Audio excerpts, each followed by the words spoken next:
Well, a lot of people are inspired by you as a person and what you've done. Who inspires you? I don't.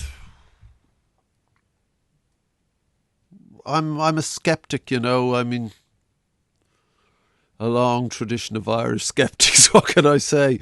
You know, it's a terrible. I know I'm married to one. It's yes. There you go. And you ended up being a 4 times grandfather. That's what happens when you marry a good Irish girl. I'm telling you. No, you know, it's a cliche. It is a dreadful cliche.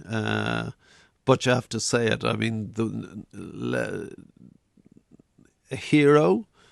You can hear me even struggling to say the word. I don't do heroes, but there's no question Mandela.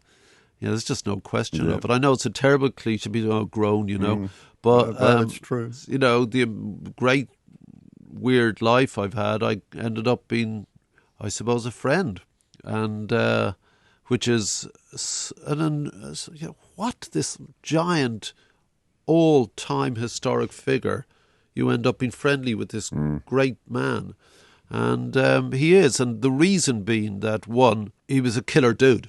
I mean, this is a guy who was a prince of his blood. I mean, a proper royal prince. Rejected what his father, the king, was imposing. Goes off and becomes the first black lawyer, not in South Africa, in Africa. The first.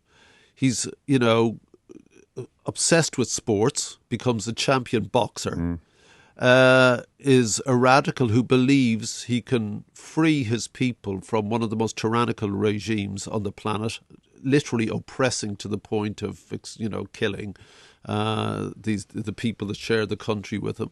And he's a dude, you know. I mean, what girl wouldn't want to shag him? You know, hello, you know, only lawyer, sporting champion, radical. And they did non-stop, and he was mad for it, you know, and he makes no bones about it. He's a bloke. Yeah, and well, that's it. He's a bloke, which is amazing. And then they get him, having organised this revolt and escaping over rooftops, the Black Pimpernel sort of thing. They capture him, and when nobody really knows who he is, there's this scratchy recording of his speech at the Rivonia trial where he gets life forever, a young man with all that potential, where he just won't have it. And eloquently and calmly, he just does this speech.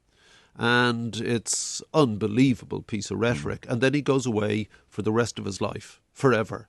And meanwhile, the regime do everything to destroy his family. They take his children and put them in 4 corners of the thing so the mother doesn't know where they are. She starts going mad. She visits him. This man in jail, I mean, as a man, you're told this is happening to your wife and children. You'd just go crazy. You could do nothing. Remains calm.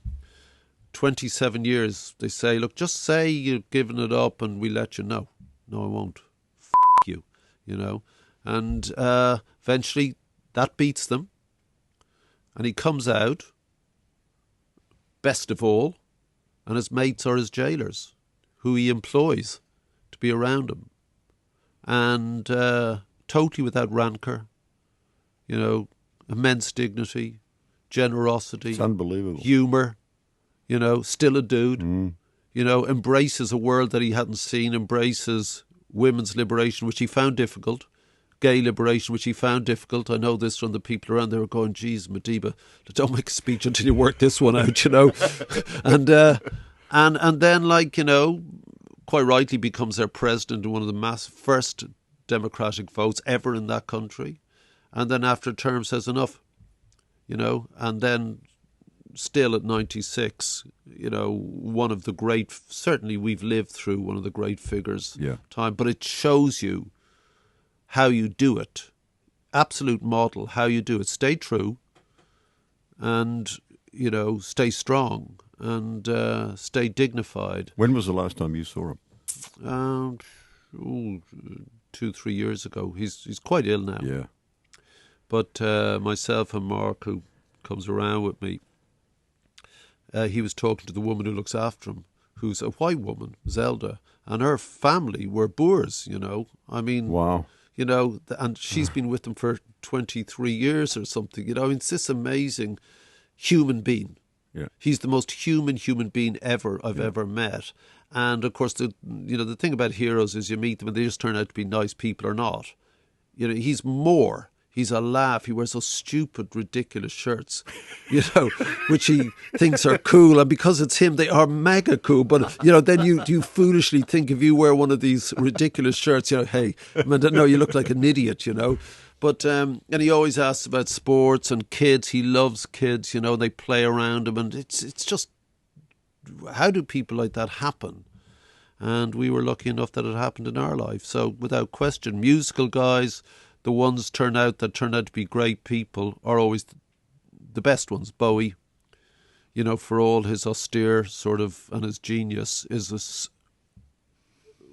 so weird. He's such a lovely man. Well, I got to spend some time with him, because when he was in Auckland, where I was before, when he was doing Merry Christmas, Mr. Lawrence, and I took some time off. He's a great guy, isn't he? Worked on the stage tour. I worked on the Serious Miller tour, just to be around those kind of people. And he told me the most important thing when we were talking about talking to people. He said, treat stars like ordinary people and ordinary people like stars. And we're musicians. Don't ask us how we're going to change the world. Talk to us about our music.